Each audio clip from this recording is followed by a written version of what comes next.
Je vous souhaite la bienvenue dans notre méditation « Sa grâce nous suffit » qui a pour titre « Le phare du bout du monde ». Garde le commandement sans tâche, sans reproche, jusqu'à l'apparition de notre Seigneur Jésus-Christ, que manifestera en son temps le bienheureux et seul souverain, le roi des rois et le Seigneur des seigneurs. 1 Timothée 6, versets 14 à 15.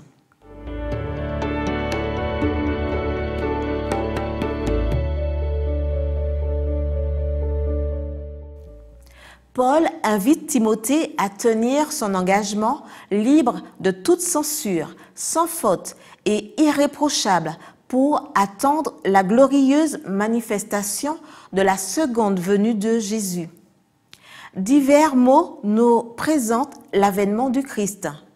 Ici, on utilise « apparition » dans le sens d'intronisation d'un empereur. Quand le Christ reviendra, il le fera en tant que roi des rois pour établir son royaume définitivement. Le 22 octobre 1844, il y a 177 ans, un groupe attendait avec impatience le retour du Seigneur. Ellen White raconte dans Premiers Écrits que Jésus n'est pas venu sur terre pour purifier le sanctuaire en nettoyant la terre par le feu, comme certains l'espéraient.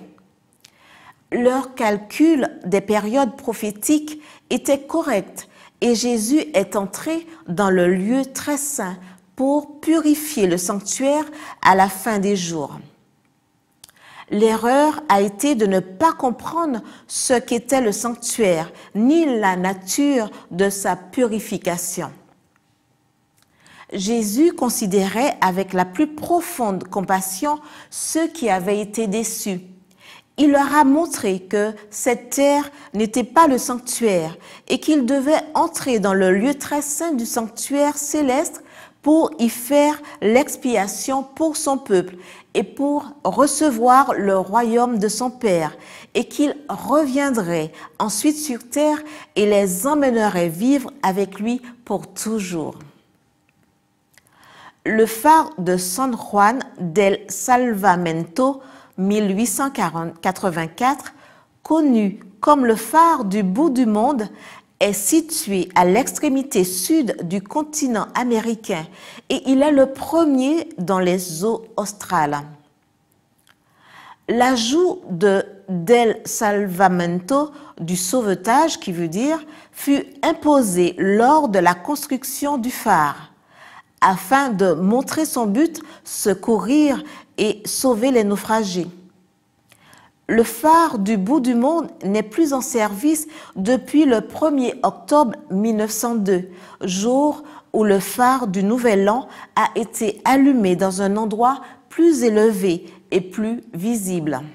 Comme ce phare, nous ne pouvons éclairer que par la lumière qui vient du soleil de justice.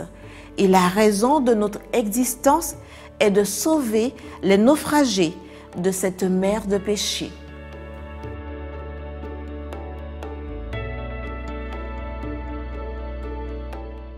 Renouvelez aujourd'hui votre engagement. Vivez sans tâche et sans reproche, attendant le roi et Seigneur bienheureux et souverain qui apparaîtra, se manifestera et sera bientôt là. Il n'y aura plus de naufragés à sauver et la lumière du phare du bout du monde ne sera plus nécessaire parce que le monde aura atteint sa fin. Il n'y aura plus besoin de lumière parce que le Seigneur illuminera tout et régnera au siècle des siècles. Amen.